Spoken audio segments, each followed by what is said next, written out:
Today, V's, W's, X's, or U's? What is it?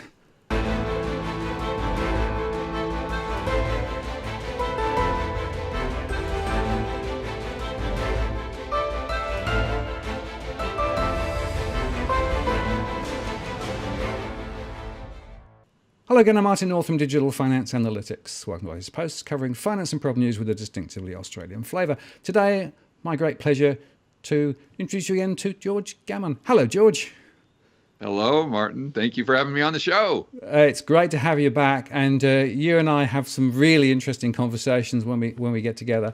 And I need to pick your brains on what's happened to the US markets, right? The Nasdaq's all-time high, the S&P 500 is back up. Is it all over? Have we now come out the other side? Is it a V shape? It's a three-ring circus, I think is what it is. And, it's funny you're talking about a W or a V or a U or an L. I even heard on Real Vision the other day, they said it might be a check mark recovery. So I don't know what a check mark is, but who knows? But what I do know is the stock market is just going up and up and up, and it's completely removed from the fundamentals of the economy.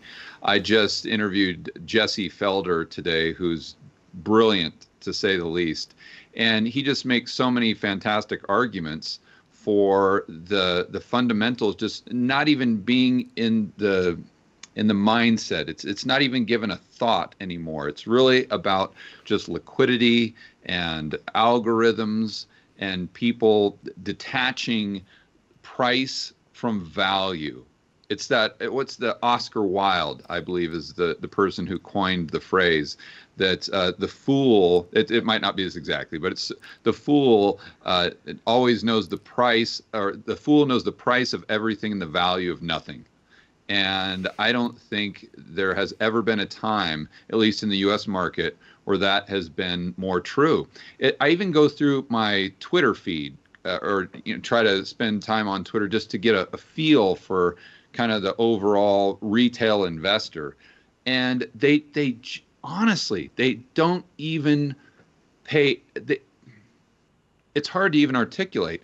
They don't pay any attention at all to the fundamentals of the or the business or the commodity that they're actually purchasing. Or of course, usually it's an ETF. It's strictly, is the price going up? That's the only question they ever ask themselves. Is the price going up? And if anyone has watched one of my live streams or listened to some of my whiteboard videos where I go into my personal investment philosophy, you never ask that question until you get, that might be the 10th question you ask yourself. The first question you have to start with, is it cheap or is it expensive? And that's whether you're considering a specific stock, a commodity, gold, or the S&P 500. And if you can try to focus on that question over the long run, in my opinion, you're going to do well because you're starting from the right spot. But if you just get fixated on, is the price going up or down tomorrow? And if I think the price is going up, I'm going to bet on it. And the Fed's pumping all this liquidity into the market, and every single person I see on Twitter or Instagram is posting their P&L from the last week. All these people on their Robinhood accounts are posting, all this money they've made. And what they're doing now, Martin, is they're taking their stimulus checks and their unemployment checks they're getting from the government, and they're buying an airline ETF, or they're buying an oil ETF, which is the worst thing you could possibly do as far as USO. I don't know if you guys have anything comparable to that in Australia, but just for the viewers, if they're not familiar with it, the USO is an ETF that doesn't own the underlying asset. So they don't own oil. They just play the futures game. So if the futures, if the curve is in what they call contango, then when you have to roll those futures contracts over, you're always going to lose money. So there's always a negative carry with USO. You're literally guaranteed to lose money if you hold it long term. The only way you're going to make money is if there are these short-term spikes. But the retail people, they don't even understand that. They think that they're just buying a warehouse that's just stocked with barrels full of oil. And you see just such a huge disconnect. Another anecdotal piece of evidence, if you will, is one gal that I always follow on Twitter is absolutely phenomenal. I'm actually partnering with her in this new product that we're coming out with called Rebel Capitalist Pro research product. Her name is Lynn Alden, but I read her most recent report, and she was talking about this gentleman, and I can't recall the person's name, but he's got like 1 million followers or more on Twitter, and he's this person that was in the sports betting world, and since that's been pretty much shut down in the United States as far as sports, now he's all of a sudden a day trader. And he's been doing it for like a month or something like that. And he's betting just massive sums of money. And he's doing everything on like cruise lines or airliners. And he's just making a staggering amount of money. And he's posting all these things. I don't know if he's doing it on Twitter, Instagram, or whatever. And he's sitting there saying, just tempting the trading gods, if you will, saying, look at this, I'm better than Warren Buffett. Warren Buffett's lost his touch. He's selling the airlines. You got to buy the airlines. And then people will ask him about his rules of trading. And he'll say, number 1 rule is stocks always go up. Number 2 rule, never forget the first rule. And literally he's saying these things. And I'm just like, wow, if that's not a contrarian indicator, if that doesn't tell you or give you some perspective on where we are in the market, it completely blows my mind. And I'm someone, and I was extremely fortunate, before I even really got going as an entrepreneur, I studied blackjack extensively. And I never got that good or anything, but I would go count cards at the local casino. And it wasn't really to make money. It's just I knew from reading all the Market Wizards books that if I wanted to get into investing or trading, which at the time I thought I did, this was way back in probably, I don't know, 2001 or something like that. But I was reading all the Market Wizards books, and I found it curious that a lot of the guys started with blackjack.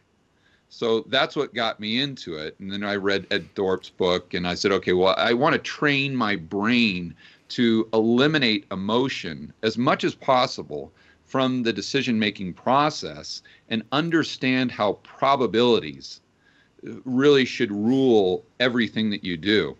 And so I would go there. I'd literally play for 8 hours a day, nonstop. And I would just bet the same $5 every single time, never up, never, because I didn't care about making money or losing money. I was just trying to train myself. And as a result of that, I did extremely well in business. And I don't think in fact, I can guarantee you I would not have done as well in business if I would not have started with blackjack. But now fast forward 20 years or so, and I see how these people are trading and how the retail investor, if you want to call them that, sees the market, and it's completely the opposite. It is absent of any probabilities whatsoever, and it's almost strictly based on a narrative by the dip, because the stock market always goes up, and emotion. What can possibly go wrong? I mean, it's interesting, isn't it? Because the theory of the stock market always was that it is an indication of the future value based on the cash flows of those companies. In other words, if companies are going to do well in the future, then, the price should go up. The reverse is also true. And of course, if you look at it, the real economy, that's out the window. Yeah, exactly. The real economy says, now, actually, we're going to be in difficulty for some time because of COVID and other things. But no, that's completely different. And it really is down to volatility. It's down to the herd mentality. And it's about the dumb money, isn't it? Because essentially some of the smart investors are actually not playing the game. And I always remind people, for every trade buy, there's a trade sell. Right. So someone is actually selling into this momentum. So ask yourself why. Yeah, exactly right. And some huge names are on the side right now. You look at Stan Druckenmiller.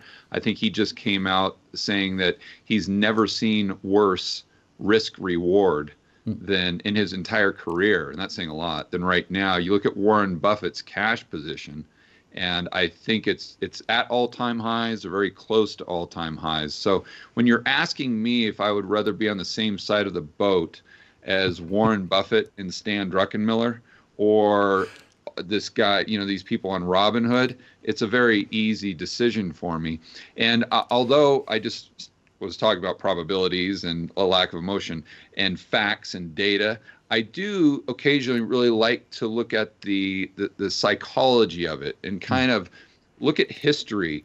And it seems to me the market always hurts as many retail investors as possible. Like, it'll do just enough to lure them in to create maximum pain.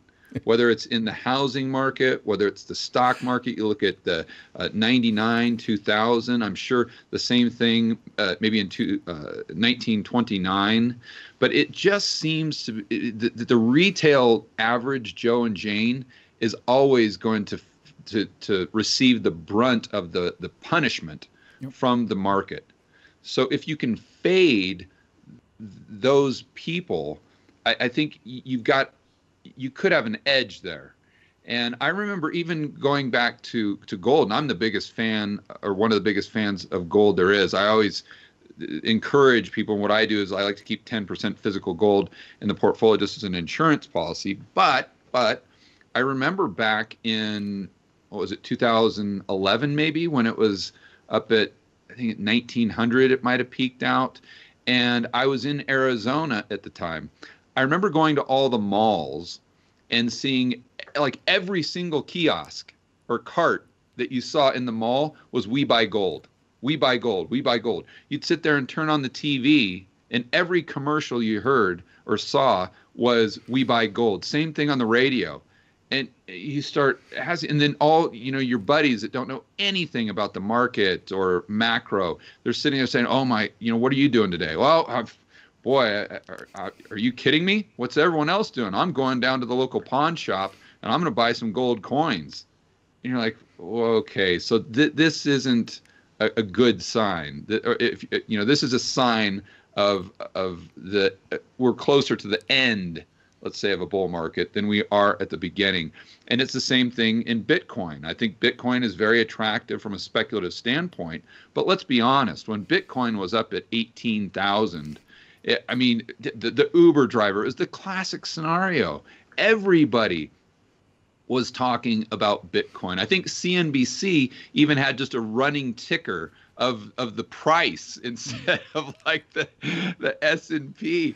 That's when you want to get out. And I started investing in 2012, and I've been very fortunate to do well. But I have had a couple investments that I've got my butt handed to me.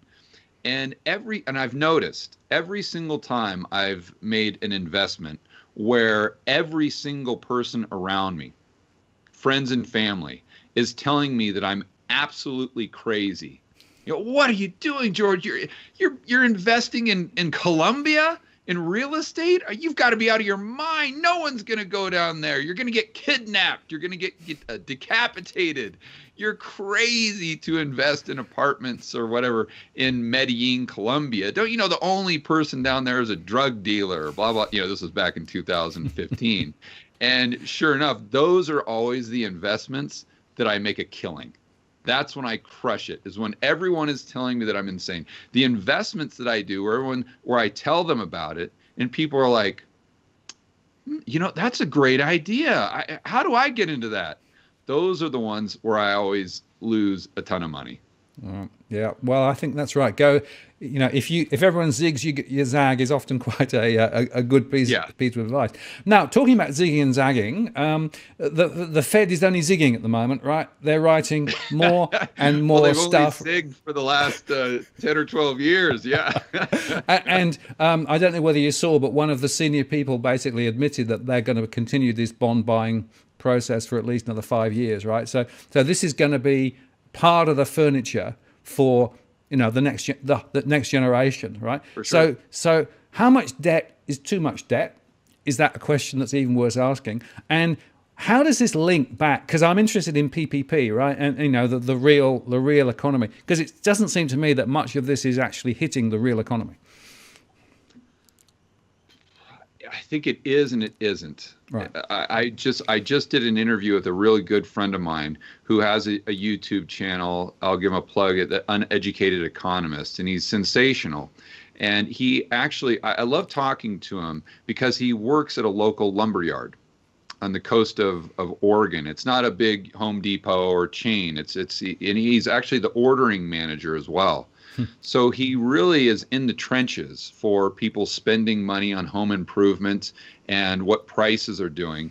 And he was telling me that, I'm sure I'm going to get the dates wrong, but later, like the latter parts of February, where we just started to see, okay, COVID is going to be a big deal, or maybe that was early March, that the owner of the lumberyard came to the employees and said, listen, unfortunately, we might have to lay some people off. We might have to reduce hours. Just FYI, be prepared.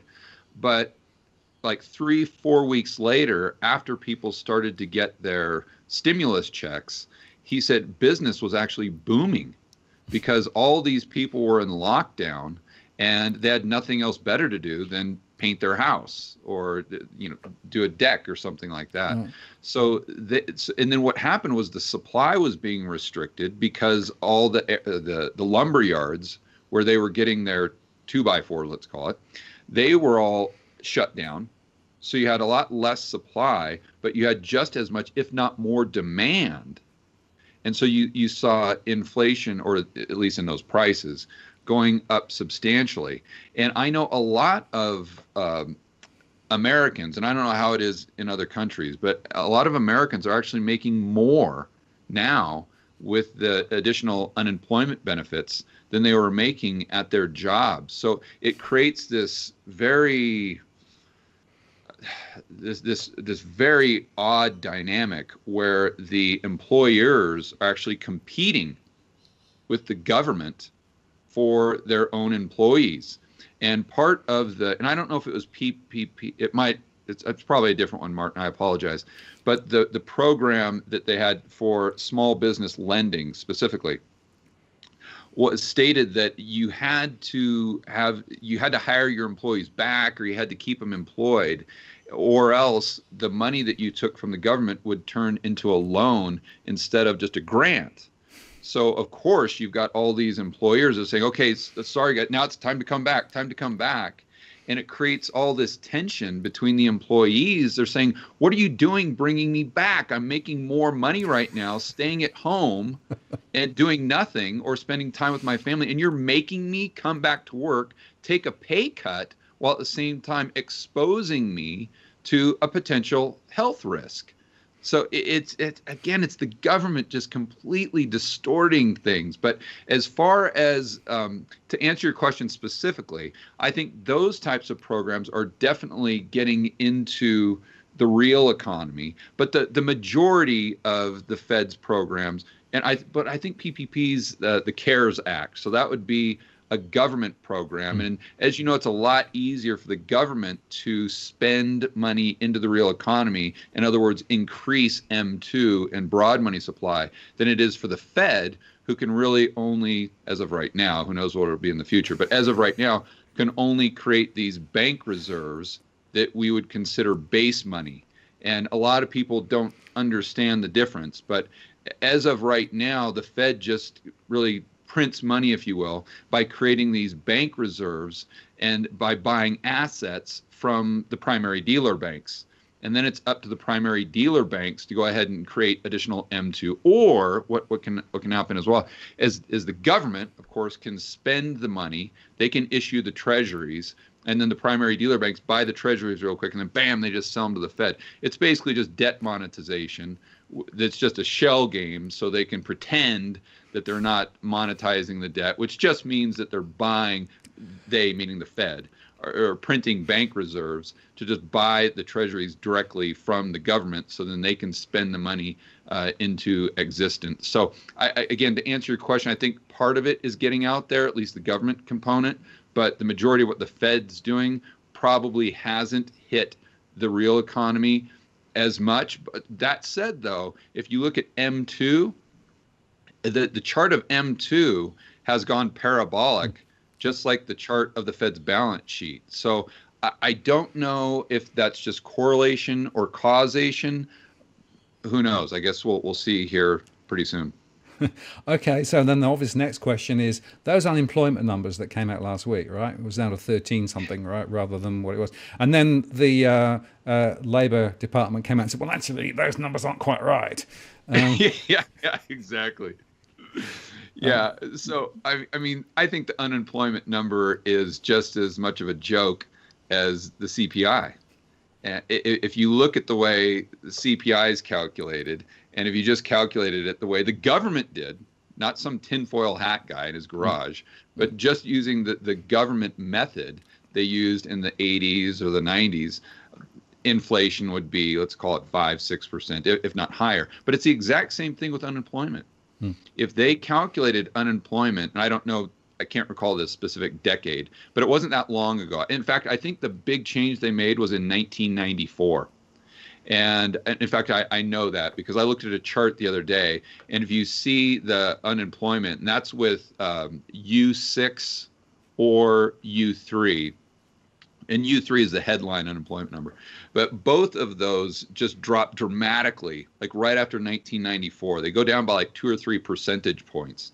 That makes you think that, oh my gosh, the economy must have been booming at that time. Nah, it's just they finagled the numbers in the way that they calculate things. So my point is, if you look at unemployment since 1994, even in the last 20 years, and if you would have just calculated it the way they did prior to 1994, unemployment would be much higher today.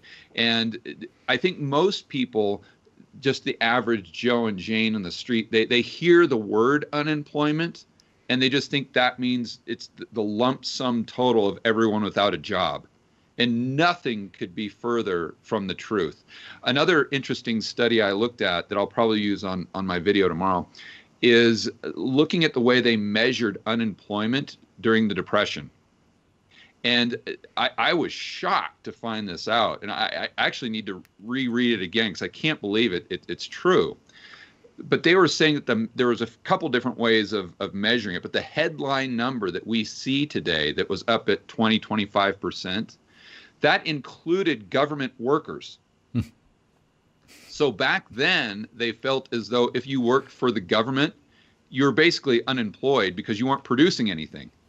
So the unemployed. So again, just to restate this, so everyone's following me, if you worked for the government, you were considered unemployed back in the Great Depression. So if you just less out that and you do all these things, you see that back in the Great Depression, it would have been, even when it was 23, 25 headline number, if we measured it the same way we did today, the unemployment would most likely be lower during the Great Depression than it actually is as we speak, around, what was it, 14, 15%, something like that.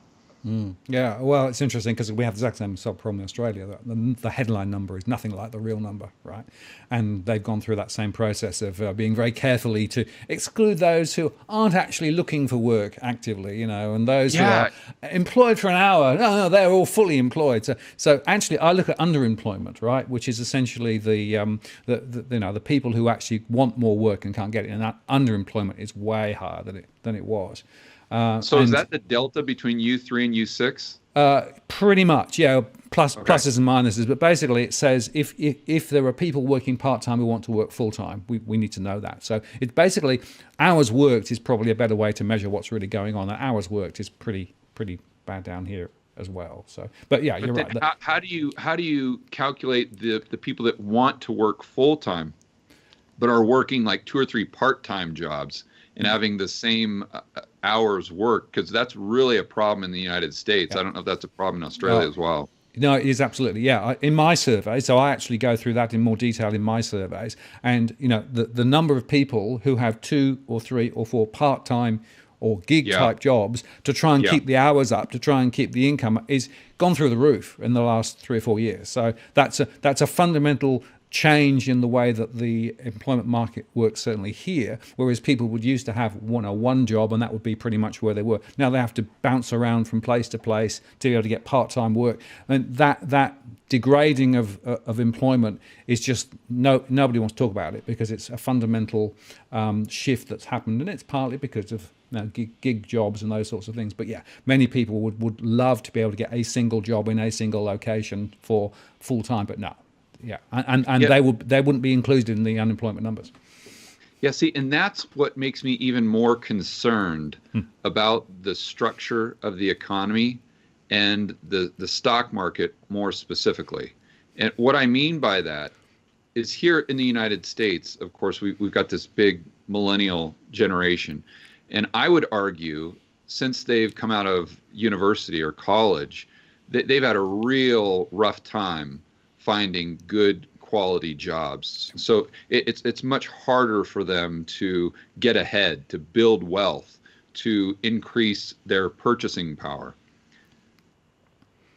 Additionally, you now have social media. So when you and I were growing up, you could see kind of what was going on with your neighbors, but you couldn't see what was going on with a million other people across the world that are probably posting fake pictures of themselves with a rented Lamborghini or a bottle of champagne that 10 of their buddies had to go in on because they really can't afford. But every single one of them is taking turns taking pictures of the bottle like they bought it, something like that. So the person seeing that on social media thinks, oh my gosh, everyone else is rich. Everyone else is loaded. Everyone's driving around in a Lamborghini with all these beautiful women on boats in the Mediterranean, or something like that. While at the same time, they're really struggling to find a good quality job to go up the corporate ladder, or maybe they're really struggling to start a business because of regulation, or it's really hard to get a bank loan, what we were talking about in our earlier discussion. So you have this combination where if they're getting money from the government, they're looking at that saying, well, I don't want to pay down my debt. I mean, I don't want to invest in a business. I don't want to invest in my education, because the only way that I'm going to get ahead right now is doing the same thing I see all these people on Instagram. I've just got to buy the dip. I've got to go into risk assets, because the only way that I'm ever going to get ahead in my life is if I do it investing in the stock market. See? And that just brings more and more of these people that can't afford to lose any money into this whole, I don't want to call it a Ponzi scheme, but it brings them into this this whirlwind to where they can, and they most likely will, just get completely crushed. And it's just, and it's weird that there are all these things that are creating this kind of perfect storm in the appetite for risk from the retail side that we just didn't have 10 years, 20, 30 years ago. Yeah, no, I agree with that. And I see that in my surveys too.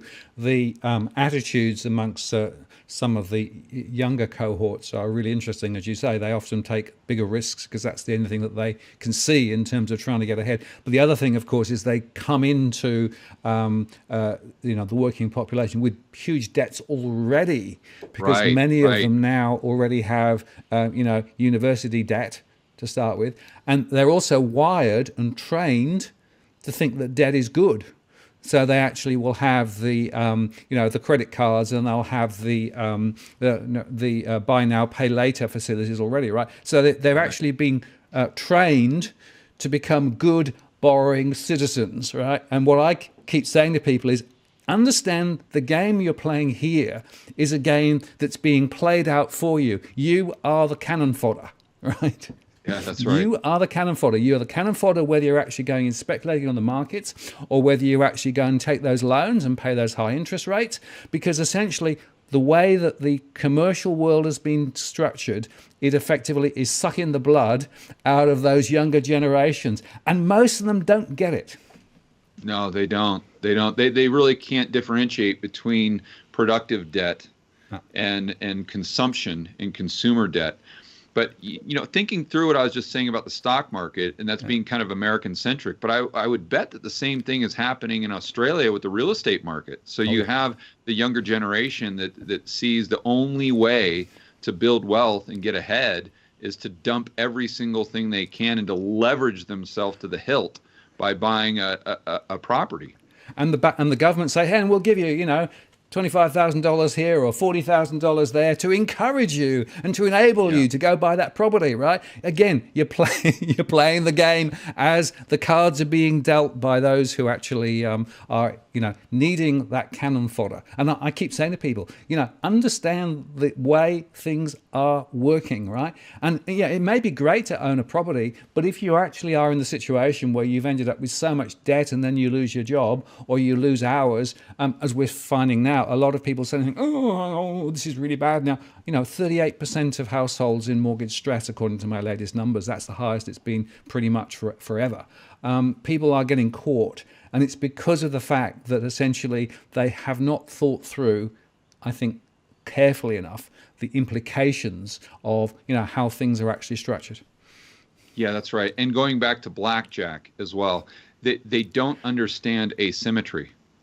And when you're investing or when you're speculating, you want asymmetry, meaning you want very low downside and you want maximum upside. But they're doing the complete opposite. Well, they've got great asymmetry, but it's just the wrong way. and they're making a bet or an investment, a speculation, where honestly, if you ask someone, a young person right now, what do you think your maximum upside is with this property that you're buying right now in Australia over the next 2 years? And I think they say maybe 5%, maybe 10% if they're incredibly optimistic. But they don't even think through the downside and then think through the probabilities of the upside happening and then the downside. So if your upside is 10%, and you look at a historic chart, let's say, or any of your data, I'm sure, would show that their downside could be 50, 60, 70% if it goes against them. And then you say, okay, well, what's the probability of it going up by 10%? And they say, well, Martin, yeah, I understand your argument. I think the probability is at least, we'll call it 70% that it goes up by 10. Well, okay, that means there's 30% chance that Martin's right, and it goes down by, let's call it 50, 60%. Think about what you're doing. You've got a 70% chance for a 10% gain, and you've got a 30% chance for a 70% loss. I mean, what are you doing? That's the, as Jim Rogers says, that is the quick way to the poorhouse right there. And it's the exact same thing with the stock market. A lot of the feedback I get is, yeah, George, you and Martin, you're bearish on the stock market or the Aussie real estate market. But listen, if I would have listened to you 5 years ago, then I wouldn't have made all these gains. But what they're not understanding, again, they're trying to play the game of price. They're trying to figure out if the price is going up, if the price is going down, instead of just asking themselves, is it cheap? So if you ask yourself 5 years ago or now, if the Australian housing market is cheap, no, absolutely nothing about it is cheap. And it's the exact same thing right now with the U.S. stock market. And yes, you miss out on short-term gains. But if you continue to use the strategy and the probabilities, it's just simply buy low and sell high. If you continue to do that over the long term, you're going to end up a winner, especially if you've got the correct type of asymmetry there. And my quick rebuttal, when people respond that way, I go straight back to blackjack again. And for any of your viewers, hopefully they've played blackjack before, but the objective is to get 21 without going over, right? So if you have a 19, you almost always, well, you do always want to stay on a 19. You don't want to hit a 19 because you've got an incredible risk of going over 21 and going bust. So I always use the example of someone sitting at, you're sitting right next to them at the blackjack table and they get a 19 and they're like, you know what, I think I'm going to hit. I feel lucky. And you'd be like, no, you don't want to hit. Trust me, you don't want to hit on that. Just stay. And they're like, no, I've had a few drinks. I feel lucky. and then they hit, and sure enough, they get a 2, and they get blackjack. So the question becomes, did they do the right thing or the wrong thing? See, I would argue that even though they got the blackjack, they still did the wrong thing, because if they continue to do that over time, obviously they're going to go bust. But if they would have taken the 19, and even if they would have lost that hand, because they did the correct thing based on the probabilities, that over the long run, they're going to come out ahead. And do you really want to do we really care about what our P&L looks like or what our net worth looks like tomorrow or the next day? Or do we really care about what it looks like in 10 years? I agree with that absolutely, George. Longer term, and by the way, one of the reasons why when I talk about prices, is go through scenarios.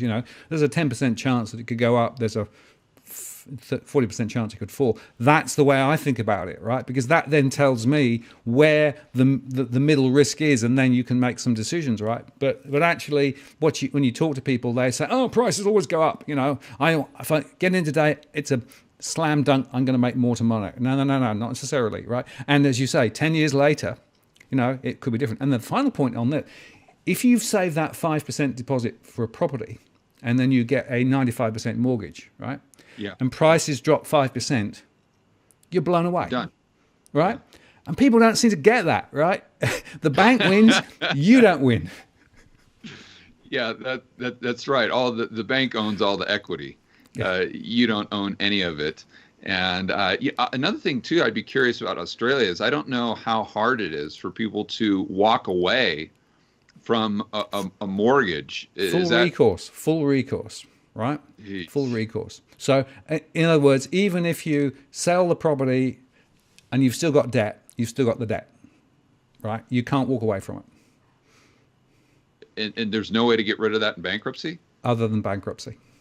Oh, you'd have to file bankruptcy. Correct. Okay. Yeah. Geez, it's just, it's just the amount of risk that people are taking relative to the return just makes absolutely no sense whatsoever. Another thing that's very bizarre when I look at things from a psychological standpoint, one of the great things about Twitter is you can just throw stuff out there and see how people are responding to it. And you never would have gotten that feedback because, as well as I do, you just kind of, obviously wrongly, but you kind of think that everybody thinks the same way you do. And you just everyone's got to see this. It just makes sense, right? But you tend to realize when you go out in the Twitter universe that not everybody sees things the exact same way you do.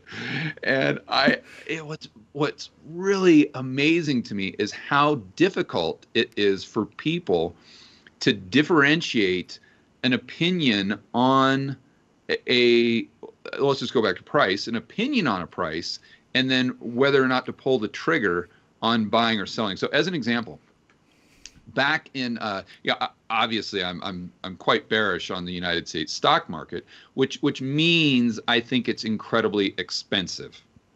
And I've done several videos, back even when I started my YouTube channel 8 months ago or whatever, I was still doing videos on how, listen, the market's way overpriced. Look at the Buffett indicator, look at the CAPE ratio, look at all these things. But back in March, I went in there and there were a few things that were cheap. So I went ahead and made some purchases, such as like oil stocks, as an example. I don't know that oil is ever going to get cheaper than negative $40 a barrel. So it might be a good time to buy an oil stock right around there. But a couple other things, uranium, and then the cruise liner, a couple of these, stocks here and there. But I was doing videos on, hey, listen, I'm doing this watch list on things that I might pull the trigger on, even though I think the market is still going to go down. I'm still very bearish on the market. And people, they can't compartmentalize that. Like they're like, okay, well, why would you buy something if you think the market's going to continue to go down? And I keep saying, because I'm not buying it because I think it's going to go up or down. I'm just buying it because it's cheap right now. And it could get cheaper. You're absolutely right. It very well could get cheaper. But I don't care because I'm going to hang on to it for 10 years. So I can have an opinion on the market, and I can even have an opinion on that particular stock that it's going to go down, and I can still buy it because, based on oil is a great example of that. If you look at a chart of oil going back to 1950, 1940, you adjust it for inflation, there's very few times when it's gotten under 20 a barrel. And when it has, you see kind of a rebound there.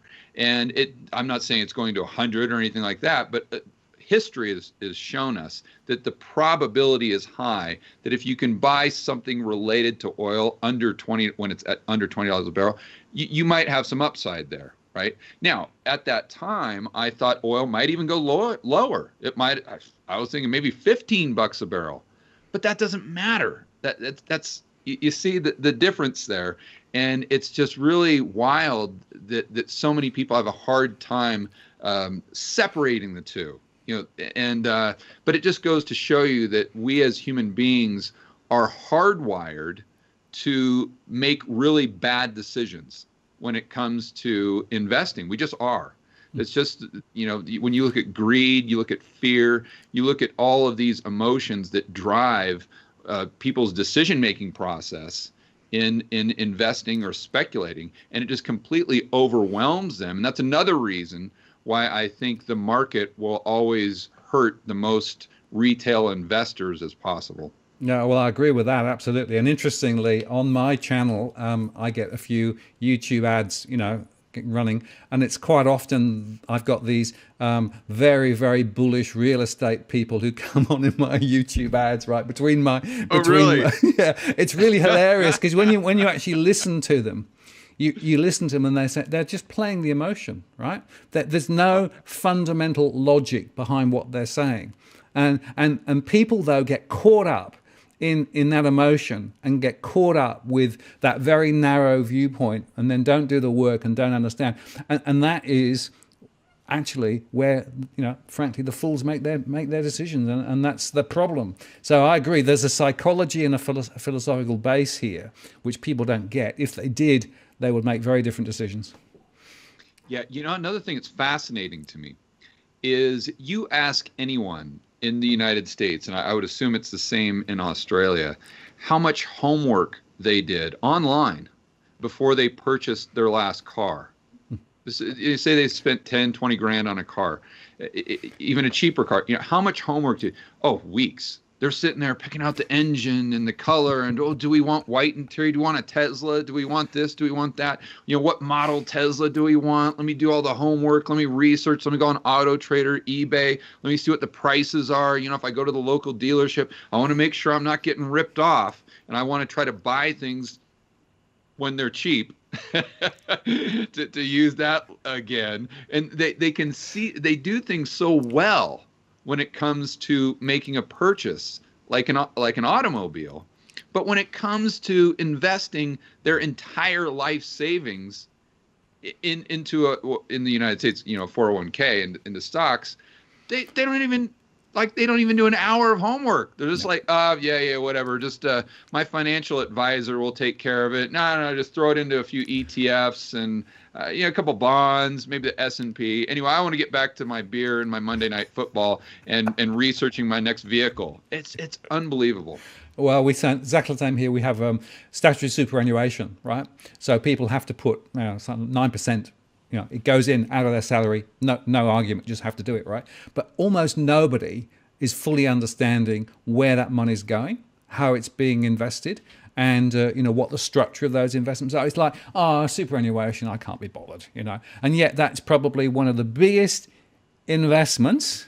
And then you can put the same on housing, right? They're the two biggest investments. You probably do the least research on those two things and spend less time really getting to understand it, right? Because I always say when you buy real estate, go local. Get to understand the local situation and the local prices. Don't just rely on the estate agent, right? I mean, people just, it's really weird, as you say, you spend a lot more time on unimportant things. But, again, it goes back to psychology and, and the way that people are wired. And I think that probably is the fundamental issue, And I guess the message for today is stop and think, right? Ask yourself the next question and the next question before you go make those big decisions, because quite often people are making decisions on the wrong basis. Yeah, that's right. And always remember what Hazlitt said in his book Economics in One Lesson. It's always about the unseen, not just the seen. We make decisions on what we see, but you've got to ask yourself, what's behind the curtain? What am I not seeing? What's not happening as a result of these resources being allocated over here when they could be allocated over there? That's right. It's the unknown unknowns, I think, remember? Yeah, exactly. George, I really appreciate your time today. That's been fantastic. If people want to know more about your channel, where do they go? They can go to the YouTube channel. It's just my name. George is the first name, typical spelling, last name Gammon. They can go to georgegammon.com, or they can go to Twitter. My name again. Easy to remember. George, I appreciate your time today. It's been a fantastic conversation again. We must do it again sometime. Yeah, for sure. Thanks, Mark. Cheers.